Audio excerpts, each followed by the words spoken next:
el bienestar del personal es en efecto un equivalente o un elemento fundamental del excelente desempeño. Esta casi parece verdad de perogrullo, ¿no es cierto?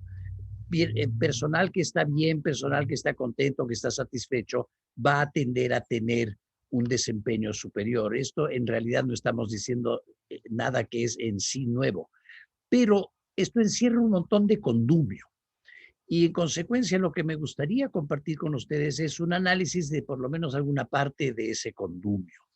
Comencemos con simplemente profundizar en el concepto en sí de bienestar personal.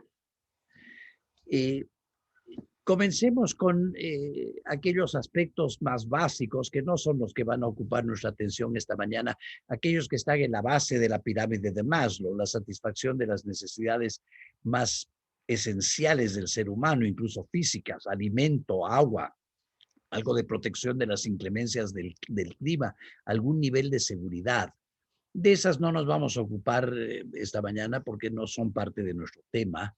Vamos más bien a enfocarnos en los siguientes niveles de la pirámide de Maslow.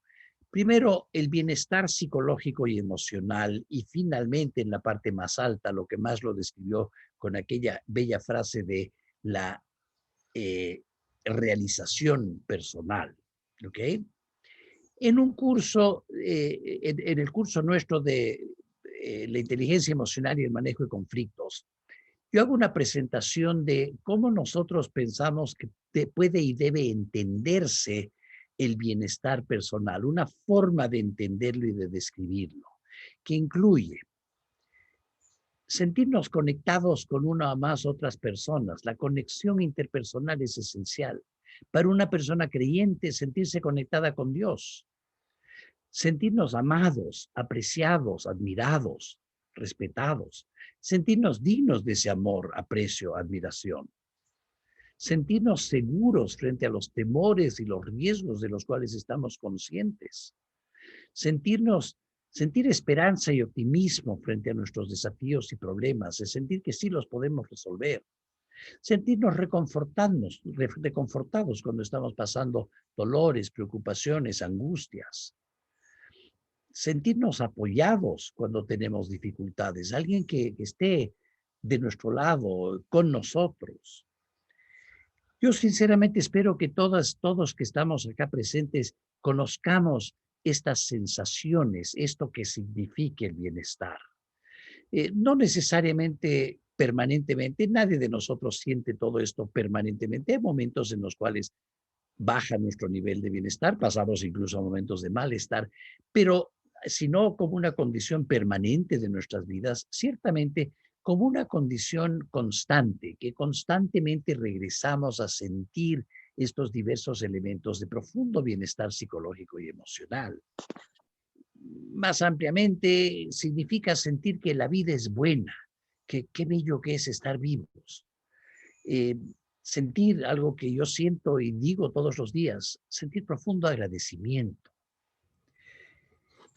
Bueno, si tenemos clara esta sensación de qué significa bienestar, realmente bienestar, no simplemente estar más o menos bien, sino bien, entonces surgen a continuación unas preguntas importantísimas que vamos a explorar a continuación.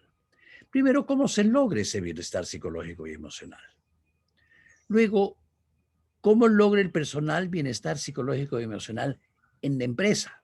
Ya concretamente dentro del contexto empresarial. Luego, ¿qué hacen típicamente las empresas para lograr el bienestar de su personal?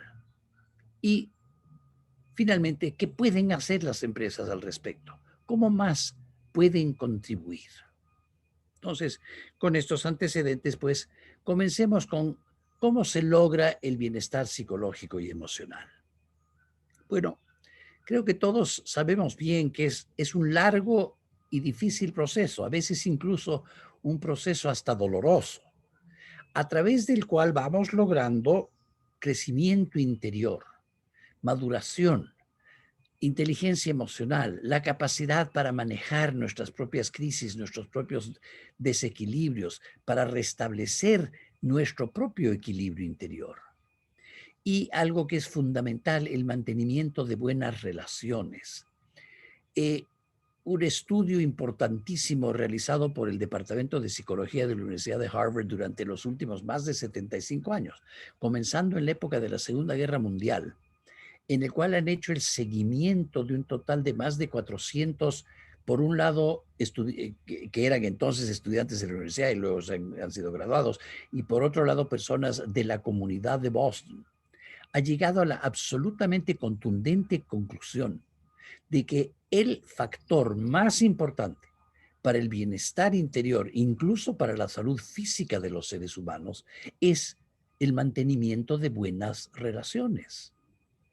Y claro, parte importantísima de eso es el buen manejo y la resolución de nuestros conflictos. Ahora, nosotros hemos puesto mucho énfasis en los webinars anteriores en este concepto de manejo de conflictos. En 2 ocasiones les hemos planteado todo lo que implica el manejo de conflictos. En esta ocasión, más bien, quiero pedirles que nos centremos en el tema resolución de conflictos. Las últimas palabras en esta pantalla. ¿Cómo entendemos resolución? Y esto es fundamentalmente importante que lo tengamos claro. Es la satisfacción mutua de las partes en conflicto. No es que la una gane y la otra pierda. Esa no es la resolución de un conflicto. No es que el conflicto sea evitado, ahí tampoco ha sido resuelto. Un conflicto es resuelto cuando es abordado, cuando se reconoce su existencia y se trabaja en dirección a lograr esto, la satisfacción mutua de las partes en conflicto. Esto nos conecta directamente a la segunda pregunta fundamental, que es ¿cómo logra el personal bienestar psicológico y emocional en la empresa? Ahora, obviamente son varios los factores primordiales, no es uno solo. Tiene que ver con, comencemos con lo esencial, asignación de trabajo para el cual estamos en capacidad, estamos capacitados para hacerlo y no nos vamos a frustrar porque no podemos hacerlo. Incluye una remuneración razonable, incluye plan de carrera, una visión de futuro, incluye obviamente un buen ambiente físico, bien ventilado, bien iluminado, es decir, todo limpio, todas esas condiciones que hacen simplemente agradable el sitio donde estamos. Incluye un buen ambiente psicológico, ausencia de autoritarismos, de imposiciones, de abusos, ciertamente ausencia de acosos. Todo esto constituye lo que típicamente genera bienestar emocional en la empresa. Y hay un factor más que es crucialmente importante y sobre el cual les pido que pongamos particular énfasis. Además de todos estos factores, se vuelve crucialmente importante el lograr que se resuelvan adecuadamente los conflictos. Si todo lo demás está dado, si están dados ambiente limpio, ambiente agradable, jefes amables, etcétera, pero los conflictos que van surgiendo al interior en las vidas de cada persona dentro de una organización no se resuelven adecuadamente, finalmente no hay ese bienestar del que venimos hablando. Permítanme, les cuento un ejemplo. Me apena recordar que son tantísimos, hace más de 30 años ya, yo estaba asesorando de un tema a uno de los bancos aquí en Quito, o allá en Quito, porque yo no estoy en Quito ahorita, y estaba en una reunión con el gerente general, un pequeño grupo de sus ejecutivos, y en determinado momento entró, dejó unos papeles y salió una funcionaria, una miembro del personal del banco, y al gerente general se le ocurrió comentarme que qué pena porque la señora que acababa de entrar y salir había sido durante muchos años una excelente colaboradora, muy eficiente, muy eficaz, con excelentes relaciones interpersonales. Pero últimamente todo esto se había deteriorado, había dejado de ser eficiente, eficaz, incluso amable. Y yo pregunté, ¿y qué pasó? Y francamente me sorprendió, pero nadie alrededor de esa mesa supo responderme qué había pasado. Entonces, cuando ya estuvimos a solas con el gerente general, que era muy querido amigo mío, digo era porque lamentablemente ya falleció, le planteé, oye, ¿y por qué no averiguas qué pasó con el señor? Y bueno, en resumidas cuentas, le di 2 breves clases en manejo de conflictos y en negociación. Y en efecto, siguió mi consejo, se sentó a hablar con la señora y luego de algo de explorar e indagar, descubrió cuál era el problema. Había habido una reorganización de espacios físicos y de ubicaciones de una parte del personal en el banco y a ella le habían asignado un nuevo sitio de trabajo más grande que el anterior, más iluminado que el anterior, en una esquina, o sea, un sitio relativamente interesante. Pero estaba relativamente cerca a uno de los bancos de ascensores. Y cuando la gente salía del ascensor y no sabía exactamente dónde estaba yendo o a quién buscaba, etcétera, se acercaba donde ella y había convertido su puesto de trabajo más o menos en una especie de puesto de información. Y esto a ella ya la tenía hasta la coronilla, porque según ella sentía, le habían convertido en el sitio de información de ese piso. Y bueno, nunca le había comentado nada a nadie, simplemente se había tragado el problema, no lo había comentado. ¿No? Y bastó que el gerente general hable con ella, le consulte, averigüe qué era lo que pasaba, le reubicaron nuevamente a un sitio donde no estaba sujeta a esta molestia de parte de quienes salían de los ascensores y fin del conflicto. ¿Qué es lo que estamos viendo? Primero, la voluntad de buscarle solución a un conflicto. Segundo, obviamente, la búsqueda de qué es lo que genera el conflicto, cuáles son esas aspiraciones incompatibles que generan el conflicto y luego la búsqueda de una razonable solución. Quienes de ustedes nos acompañaron en los webinars anteriores, espero que recuerden el caso de aquel joven que fue a tocarle la puerta al jefe a decirle, jefe, necesito un aumento. Si se acuerdan, ahí nuevamente él cometió el error de ir con la propuesta de solución en vez de con qué era lo que le inquietaba, la necesidad de financiar su maestría en el TEC de Monterrey. El jefe cometió al mismo tiempo el error de no preguntar para qué necesitas el aumento, a ver cómo te podemos resolver tu problema. Nuevamente, sencillo, simple, llegar a la médula del asunto, que es qué necesitan las partes satisfacer para luego trabajar en lograr eso que, nuevamente volvemos al tema de la resolución, es la satisfacción mutua de las partes en conflicto. Bien, ahora, la pregunta fundamental que debemos hacerlos es si es que este es eh, lo que estamos haciendo típicamente en las empresas o nos preocupamos de esto típicamente. ¿Qué hacen ustedes, quienes manejan aspectos fundamentales de la vida de las empresas para lograr el bienestar de su personal? Bueno, se preocupan ciertamente por las remuneraciones, el ambiente psicológico, el ambiente físico, los planes de carrera, la formación, pero la evidencia es bastante clara que no está muy claramente definido en las mentes de muchísimas de las personas preocupadas por generar ese ambiente positivo, ese good place to work. No está muy claramente, repito, identificado ahí el estar seguros de que los conflictos que viven entre los miembros de su personal, que están dentro de la empresa y entre miembros de la empresa y elementos externos, se estén resolviendo adecuadamente. Simplemente, sí, se preocupan de buena ventilación, de limpieza, de salud, de atención médica, pero el tema, asegurémonos de que los conflictos están resueltos adecuadamente. Hay mucha evidencia que sugiere que no está todavía altamente priorizado en las mentes de muchísimos equipos gerenciales.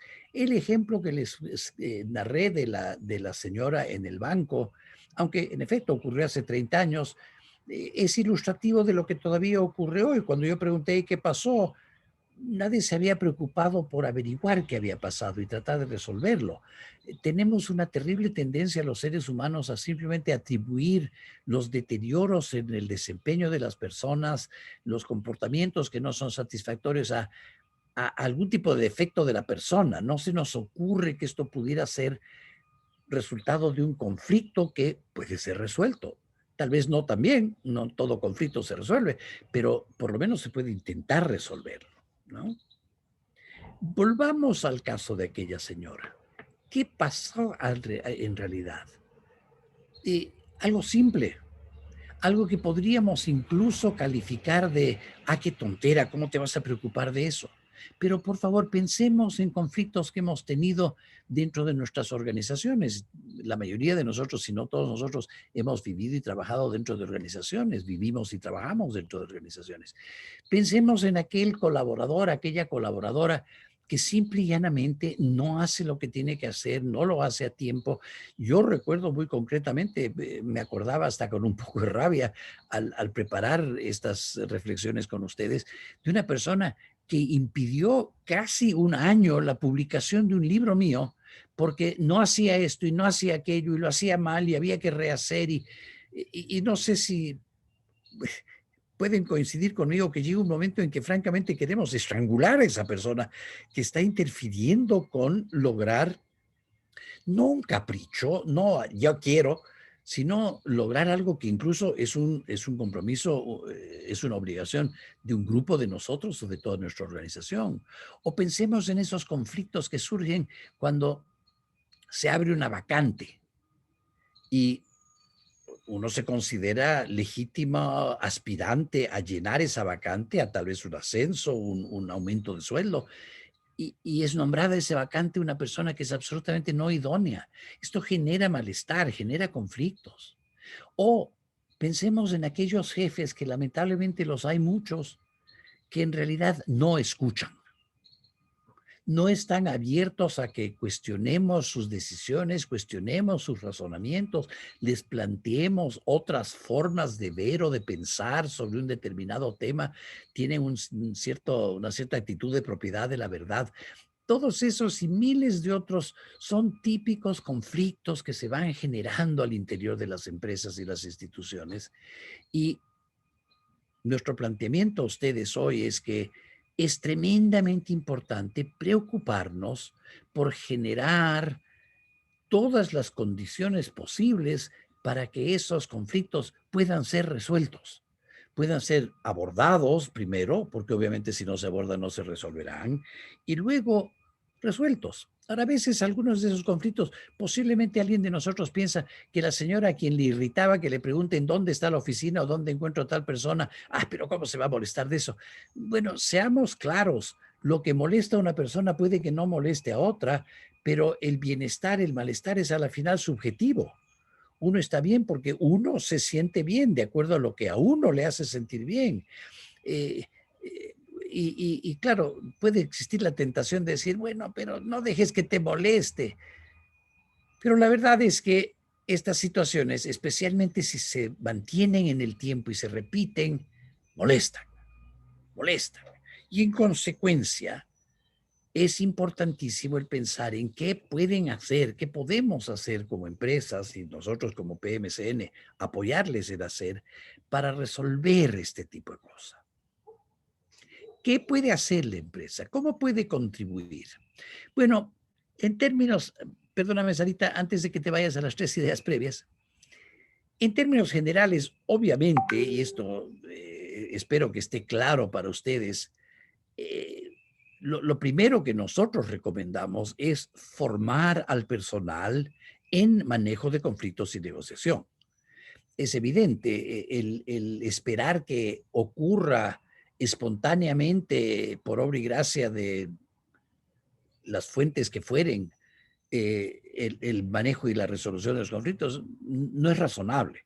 Lamentablemente no es intuitivamente obvio para nosotros los humanos manejar bien nuestros conflictos. Tenemos que aprender a hacerlo. Bueno, ahí nos permitimos ponernos a disposición de ustedes como programa de manejo de conflictos y negociación, PMCN, para ayudar en la formación de todo el mundo en el manejo de conflictos. Pero aún antes de eso, quisiera compartir con ustedes unas tres ideas que son adicionales a, pero creo que tremendamente importantes. Ahora sí, Sarita, por favor. La primera, difundir dos conceptos fundamentales al interior de la empresa. Primero, lograr una definición común de conflicto. Si ustedes recuerdan, quienes nos han acompañado en los webinars anteriores, nosotros planteamos entender conflicto como aquella situación en la cual las aspiraciones de una parte y las aspiraciones de otra no son compatibles. Satisfacer a la una interfiere con satisfacer a la otra. No la definición más típica en las mentes de la mayoría de personas que entienden conflicto como pelea. Es importantísimo que todos estemos en esta definición común que dice, existe un conflicto desde el momento en que algo le está generando insatisfacción a alguna otra persona. Y ahí es donde es más fácil actuar. Ojalá tengamos todos la experiencia de saber por experiencia que cuando uno plantea la existencia de un conflicto desde el primer momento, es mucho más fácil resolverlo. Si es que uno se aguanta y se aguanta y se aguanta, cuando finalmente plantea la existencia del conflicto, típicamente lo plantea con un acto de agresión. ¡Ya no te puedo ver! Que no es conducente a que ese conflicto luego se pueda resolver. Entonces, definición común del conflicto. Aspiraciones incompatibles. Ah, no, no me quiero sentar ahí. Ok, hay un conflicto. ¿Dónde te quieres sentar? ¿Por qué no te quieres sentar ahí? Empecemos a buscar por qué no te quieres sentar ahí. Y luego, un segundo concepto fundamental, lo último que está en esta pantalla, una actitud positiva hacia el conflicto. Lamentablemente, porque hemos sufrido consecuencias negativas de muchos conflictos, entre otras cosas porque los manejamos mal, muchos de nosotros tenemos una aversión al conflicto. Vemos al conflicto como algo esencialmente malo, negativo. Cuando, si aprendemos a manejarlo, si meditamos sobre la posibilidad de manejar bien y resolver los conflictos, podemos ver a un conflicto más bien como una oportunidad para mejorar las relaciones, para justamente mantener un ambiente calmado, tranquilo, gente profundamente satisfecha. Importantísimo. Luego, una segunda importantísima potencial contribución es, bueno, acá, no debemos tenerle miedo al conflicto, solo a su mal manejo. Esto es crucialmente importante. Es obviamente el corolario de lo que decía anteriormente. El conflicto no debe terminar en el uno golpeándole el pecho al otro y discusión y pelea. No, el conflicto bien manejado, repito siempre, bien manejado, es más bien una oportunidad. No tiene por qué terminar en lo que estamos viendo en pantalla este ratito. La segunda potencial contribución importantísima es estimular el sentido de agencia. ¿Qué queremos decir con esto?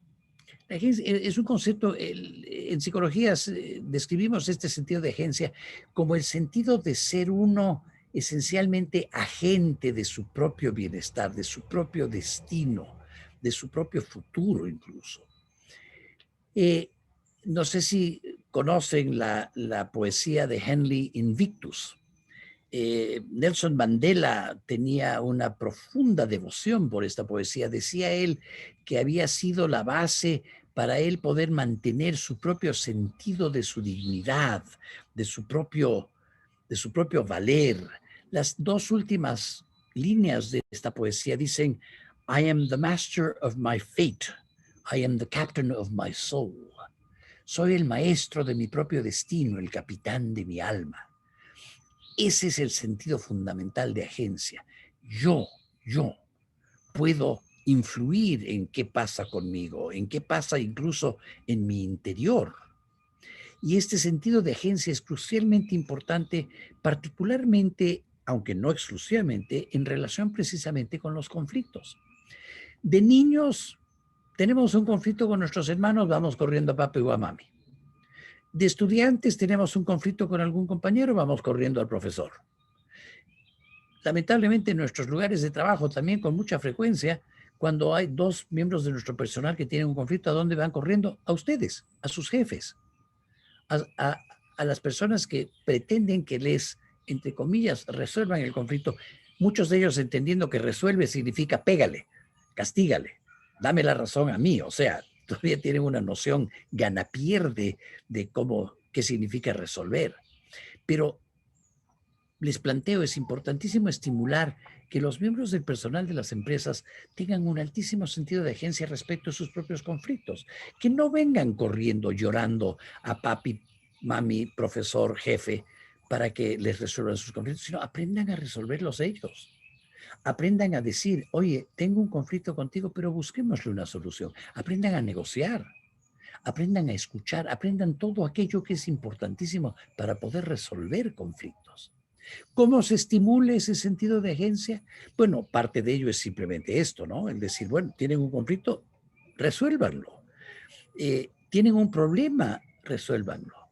¿Se acuerdan del webinar anterior, el caso de aquel vicepresidente financiero que perdió casi $100,000 de la empresa? La reacción de su jefe es extraordinariamente válida en este contexto específico en el que estamos ahorita.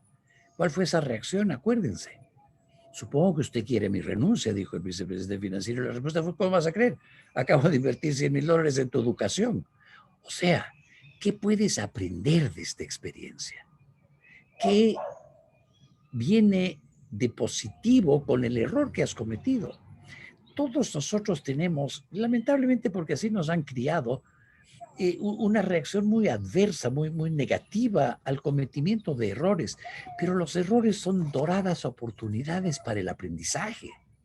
Y es así como se genera agencia, se induce a el sentido de agencia. Y tercero, estimular la autoformación. ¿Qué es autoformación? Es enseñarse a uno mismo lo que uno quiere aprender. Yo les he dicho siempre a mis estudiantes, quienes ustedes han estado en el aula conmigo se acordarán, yo no estoy acá para enseñarles nada. Yo no creo que debemos nunca pretender enseñar, debemos estimular a que ustedes aprendan. Entonces, estimular la autoformación significa difundir dentro de la organización algo que es crucialmente interesante. Desde hace muchos siglos ya existe la posibilidad para quienes no somos analfabetos de autoeducarnos leyendo. Pero hoy, en los últimos más o menos 20 años, ha habido una revolución en esto, una revolución que puede incluso cambiar radicalmente toda la institucionalidad de la educación. Y esa revolución es precisamente la disponibilidad de cursos en línea, online, sobre lo que sea. ¿Te interesan las orquídeas? Hay unos cursos maravillosos sobre orquídeas. ¿Te interesa cómo cortar carne, cómo hacer papas fritas, lo que sea que te interese hacer, aprender, conocer? Tienen ustedes hoy día, tenemos todos nosotros, yo también, un nivel de acceso al conocimiento, a la autoformación, que es absolutamente espectacular. Yo me acuerdo cuando tuve que ir de New Haven, Connecticut, a Princeton, New Jersey, para poder ver un libro, una copia de un libro que había sido publicado con 50 ejemplares en mediados del siglo XIX.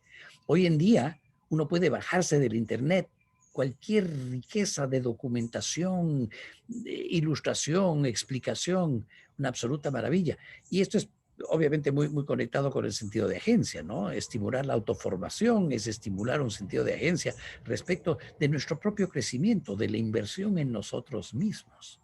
Entonces, todo eso me permito sugerirles que es importantísimo como crear el ambiente, crear las condiciones en las cuales luego pueden ser mucho más efectivos los cursos de nuestro PMCN, nuestro querido programa de manejo de conflictos y negociación PMCN. Ya quienes nos han acompañado anteriormente, pues los conocen. Los voy a presentar ahora por partes, comenzando con los primeros dos que ya están disponibles, como ustedes conocen. Estos dos son lo medular. Aquí está la médula de lo que uno debe saber para poder razonablemente manejar y resolver conflictos. Luego el tercero, que estará disponible en relativamente corto tiempo, es negociar con personas difíciles. Lamentablemente, primero, la mayoría de personas con quienes pudiéramos querer negociar no conocen toda estos marcos conceptuales y en consecuencia típicamente dificultan la negociación, pero luego cualquiera de nosotros se puede poner difícil porque se enoja, porque se irrita, porque se asusta, porque se pone tensa, porque está cansado.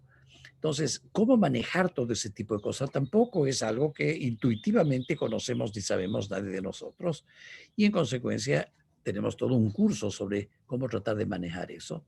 Luego, dos importantísimos elementos que coadyuvan al buen manejo de los conflictos y al buen manejo de nuestras relaciones interpersonales en general, la inteligencia emocional y la comunicación efectiva.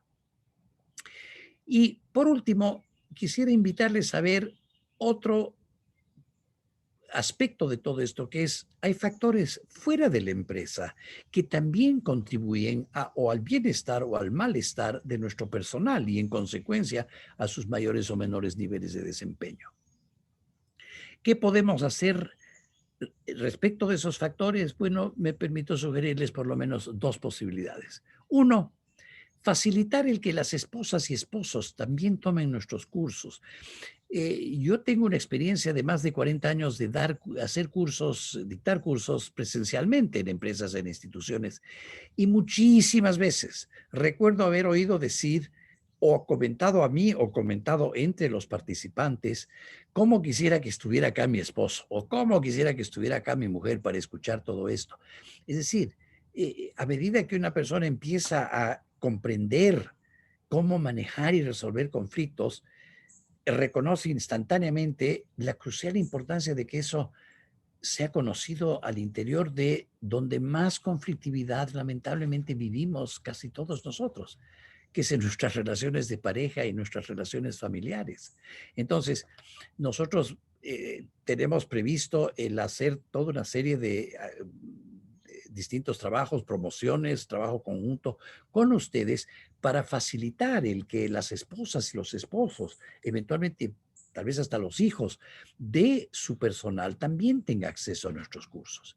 Y luego, importantísimo, el último de nuestros cursos no mencionado, nuestro curso Negociar con los hijos.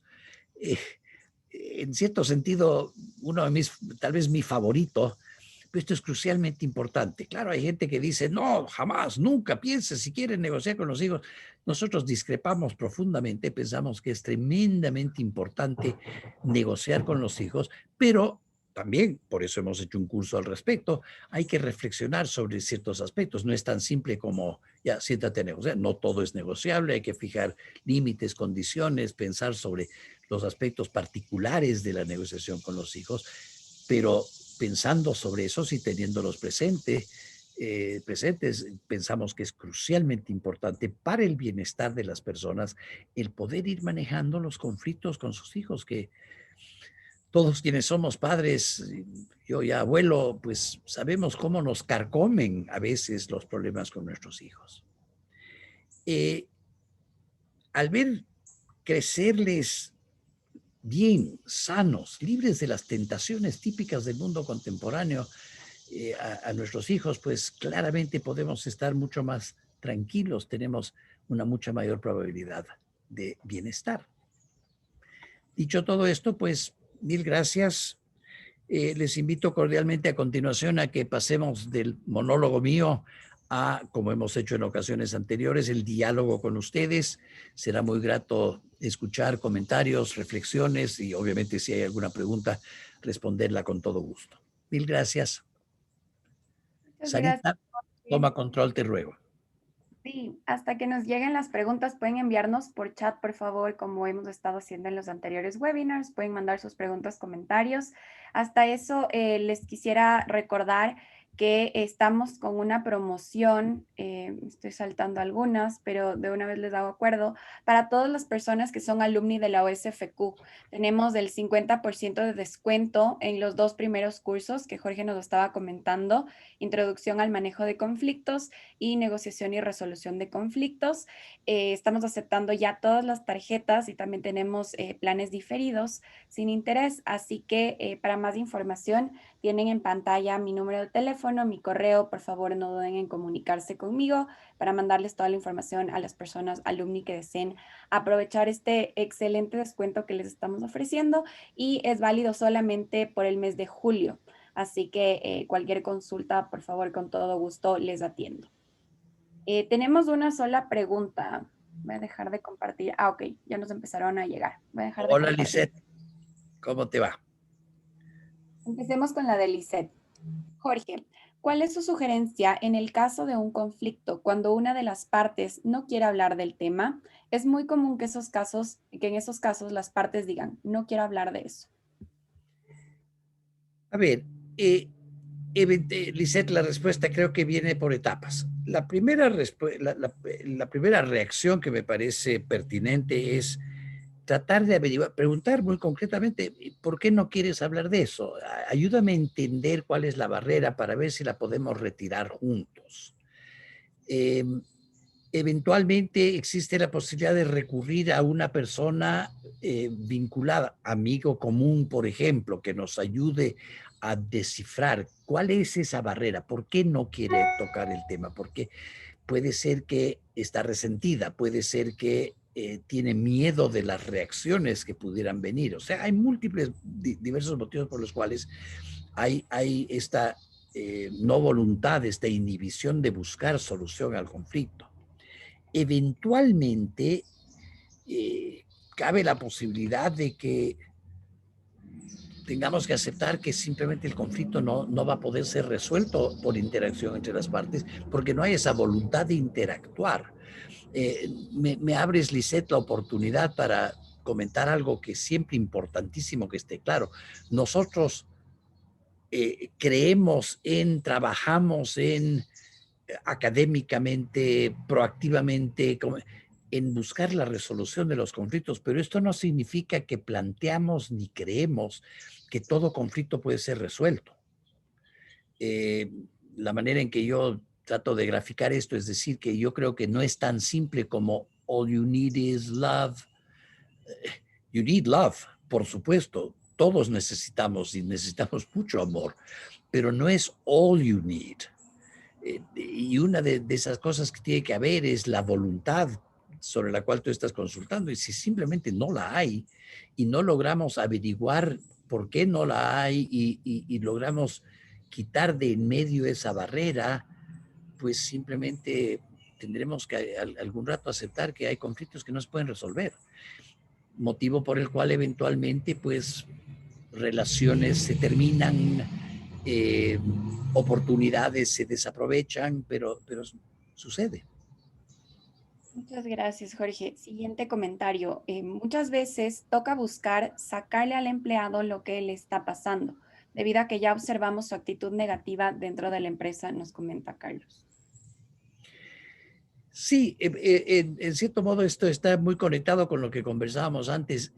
Sin embargo, hay una reflexión que me permite ofrecer. Sacarle a la empresa suena un poco como tirabuzón, ¿no? Como sacar el corcho de la botella de vino. Eh, con mucha frecuencia uno encuentra que es exactamente lo contrario. Basta preguntarle amablemente a alguien, oye, ¿quieres contarme qué te pasa?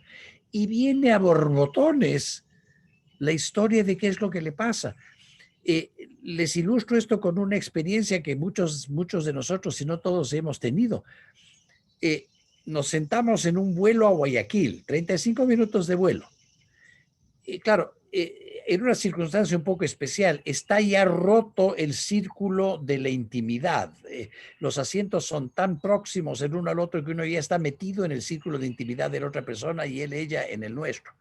Pero nos empezamos a contar intimidades increíbles. Nos bajamos del avión 35 minutos más tarde, ñaños del alma. Le decimos que la próxima vez que venga a Quito se aloje en nuestra casa. Oye, y resulta que este es un asesino serial, pero no nos preocupa porque, o sea, es increíblemente fácil el conectar con otro ser humano. Basta la apertura. A la vasta mayoría de seres humanos les encanta hablar de sí mismos. Entonces, a la pregunta de qué te pasa, qué tienes, tienes algún dolor, tienes alguna preocupación, crees que te puede ayudar. Sí, a veces tiene razón la persona que acaba de plantear la pregunta, tienes razón en decir hay que sacarle, pero con extraordinaria frecuencia basta una pequeña insinuación, una pequeña invitación a, oye, cuéntame, y te cuentan. Esto nos regresa al caso de la señora en el banco hace 30 años. Bastó que el gerente le diga, oye, perdóname que nunca te he preguntado, pero ¿por qué tienes, obviamente algo te pasa, algún malestar, y brrr, salió que no, es que estoy harta, que estoy cerca a los ascensores, y o sea, no le tomó ni 30 segundos a mi amigo conseguir que la señora le cuente qué era lo que pasaba. Tampoco estoy diciendo que eso siempre es el caso, pero no es tan difícil conseguir que una persona diga qué le pasa, salvo que no quiera contarnos por resentimiento con nosotros. Caso en el cual, pues, es interesante pensar en alguna otra persona que pueda, para usar tu frase, sacarle lo que le pasa. Muchas gracias, Jorge. Siguiente pregunta. ¿Cómo llego a un cierre de negociación con una persona difícil? Eh, Eso es largo. Perdona que mi respuesta va a sonar a cuña publicitaria, pero nuestro curso Negociar con Personas Difíciles te explica exactamente, es complicado, es difícil. Tienes que ir sorteando las múltiples dificultades y son múltiples las posibles dificultades. Puede ser desconocimiento de qué es, de cómo negociar, puede ser desconfianza de que tú realmente quieres llegar a algo mutuamente satisfactorio, puede ser miedo a revelar lo que realmente necesita, puede ser vergüenza de revelar lo que realmente quiero necesitar. O sea, son múltiples las posibles fuentes de dificultad. Como con cualquier problema, si no llegas a tener alguna noción de qué está pasando, puede ser obviamente mucho más difícil tratar de hacerlo. Y repito lo que dije anteriormente, esto es crucialmente importante. Hay personas con las cuales simplemente no hay cómo llegar a un acuerdo, porque es tanta la rabia, los retortijones interiores, el malestar, que se vuelve imposible. Muchas gracias, Jorge. La siguiente pregunta nos dice, ¿sentido de agencia no es facilísimo para que todo lo den haciendo las personas o es racial en Sudamérica? Eh, con todo respeto, el término racial, eh, discrepo con él. Voy a tratar de ser suave en mi discrepancia. Eh, a ver, hay menos sentido de agencia en América Latina que en otras partes del mundo, por cómo nos crían y nos educan en América Latina. Nos crían y nos educan con muy bajos sentidos de agencia. Nos crían y nos educan diciéndonos que no pensemos eso, sino que pensemos aquello. Nos critican por pensar distinto de lo que piensan los abuelitos y los papás.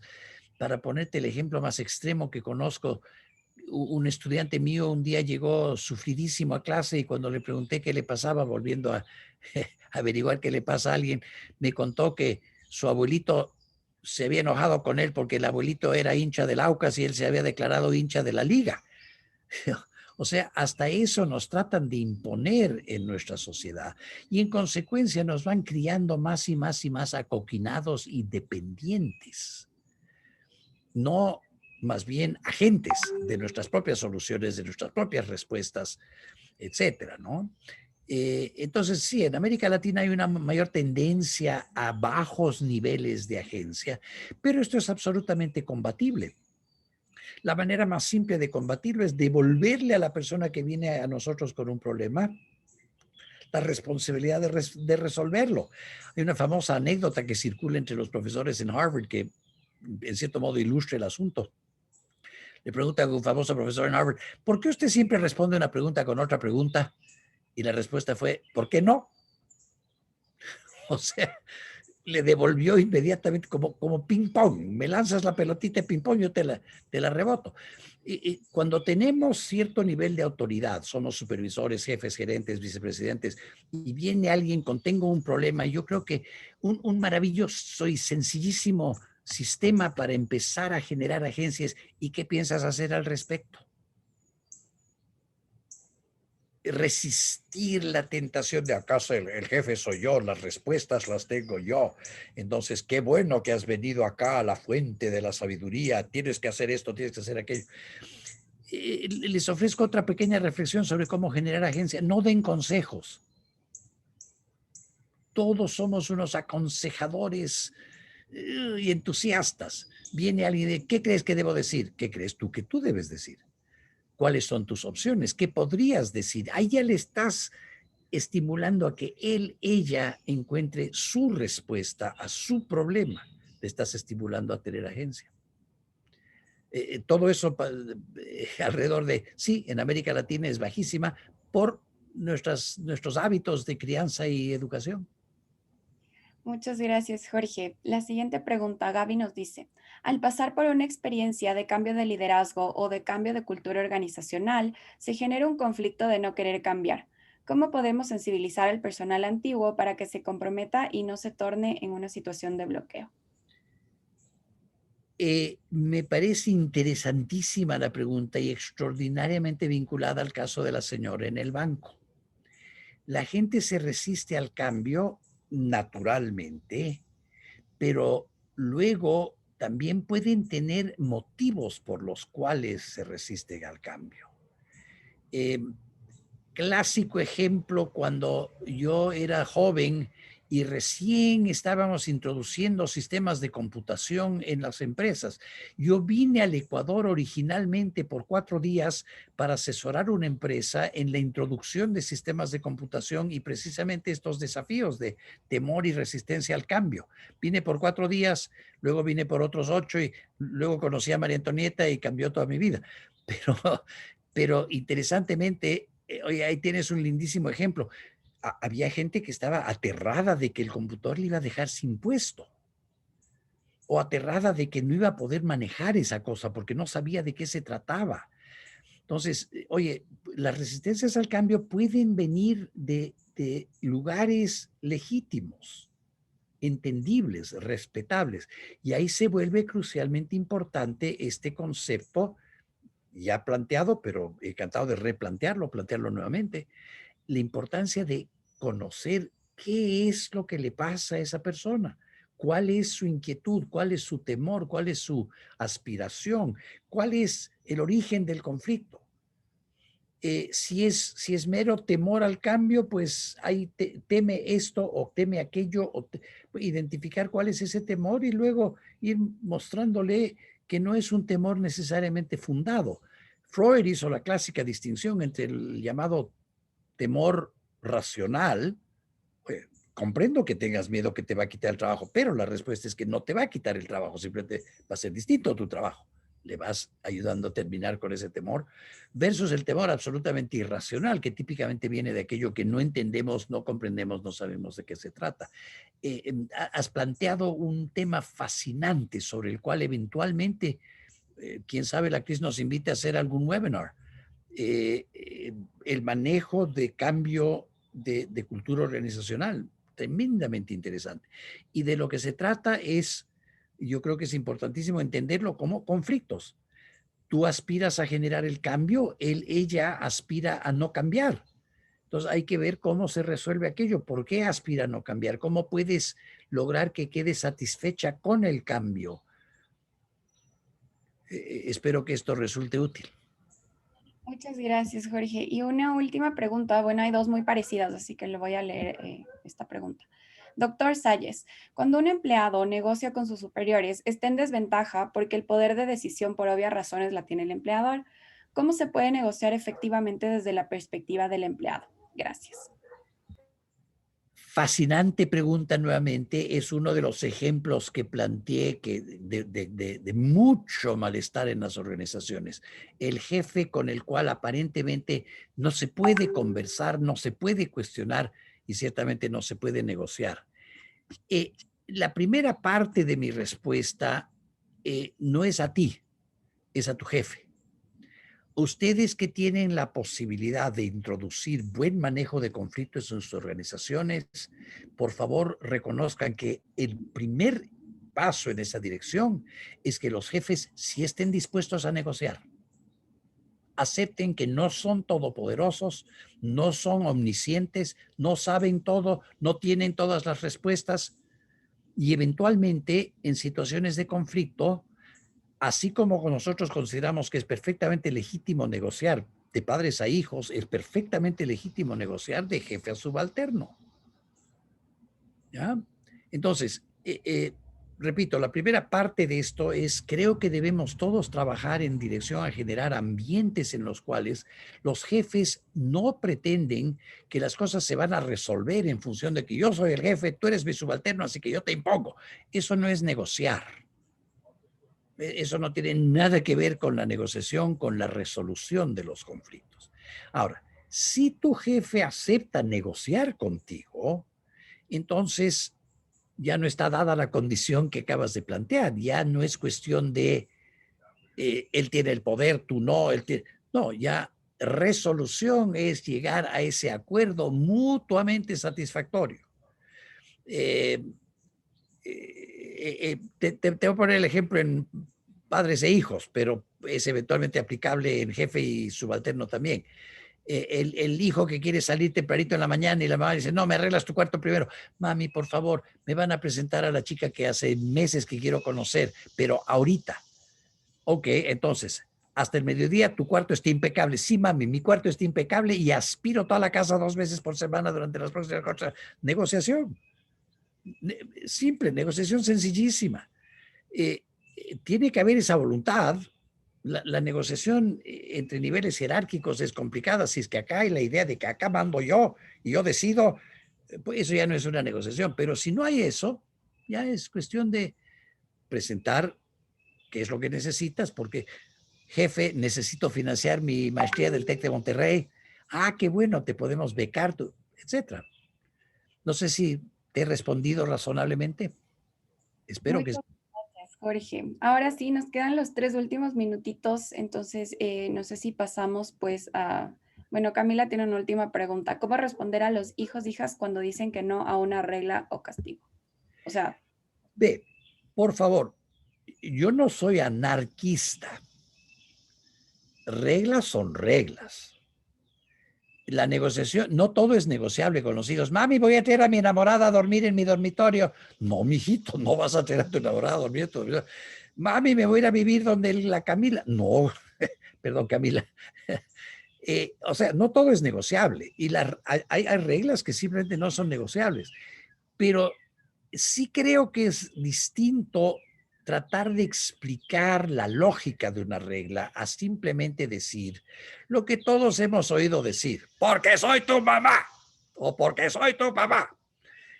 Hay una diferencia ahí, pero eventualmente no quieren cumplir con la regla, tiene que haber una consecuencia. Eh, no, por favor, negociar con los hijos y negociar entre jefes y subalternos no significa, por favor, generar el despelote ni el caos en absoluto.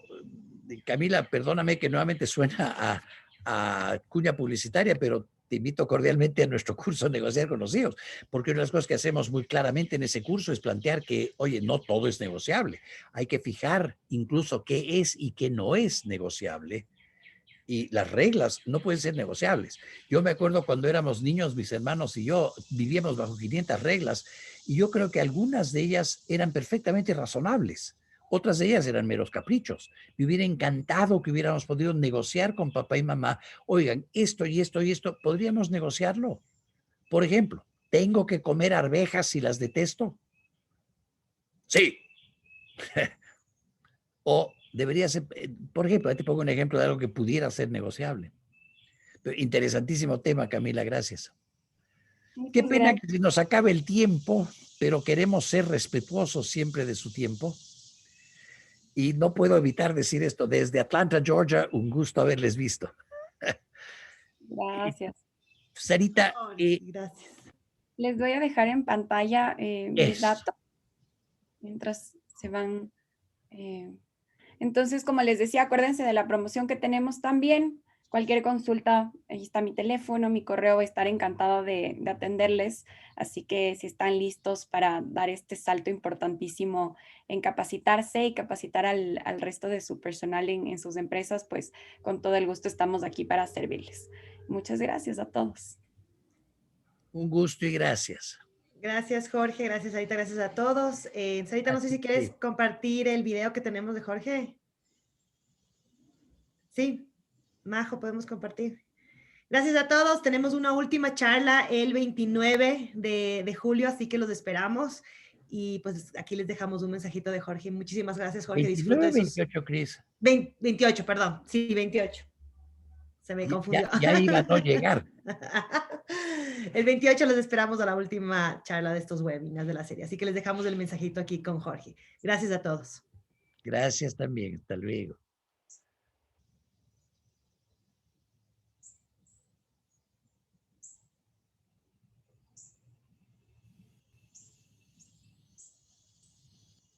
Hola.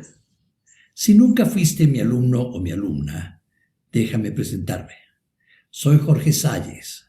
Fui profesor de la Universidad San Francisco de Quito durante varias décadas y tuve el privilegio y placer de crear y dirigir durante mucho tiempo el área académica de resolución de conflictos y teorías de liderazgo. Durante el tiempo desde que me retiré de la universidad a fines del 2019, he dedicado mucho de mi tiempo y esfuerzo al desarrollo de un conjunto de cursos online en mi campo académico que hemos denominado el Programa de Manejo de Conflictos y Negociación. Hoy están ya disponibles los primeros 2 cursos de los 6 que conforman el programa. Estos 2 primeros cursos son Introducción al Manejo de Conflictos y Negociación y Resolución de Conflictos. Conjuntamente con Alumni, estamos poniendo estos cursos primeros a disposición de toda la comunidad de la USFQ, con una promoción muy importante exclusivamente para miembros de la comunidad USFQ, que constituye el 50% de descuento sobre el PVP por compra normal en línea.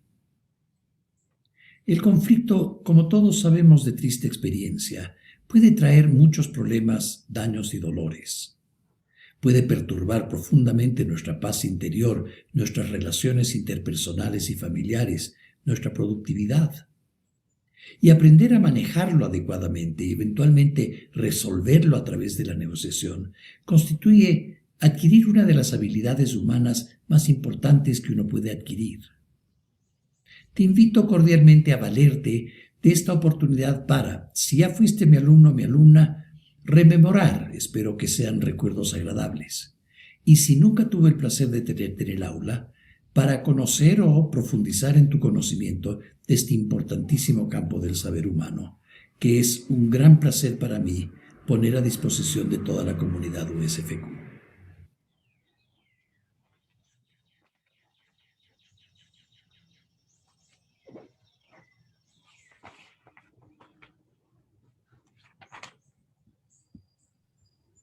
Muchas gracias, Cris. Les dejo en pantalla un ratito más la información de mi contacto mientras se van desconectando y gracias a todos nuevamente por asistir. Chao, Sarita. Chao, Cris. Chao a todos. Gracias, Jorge. Chao, Sarita. Gracias. Hasta la próxima. Gracias.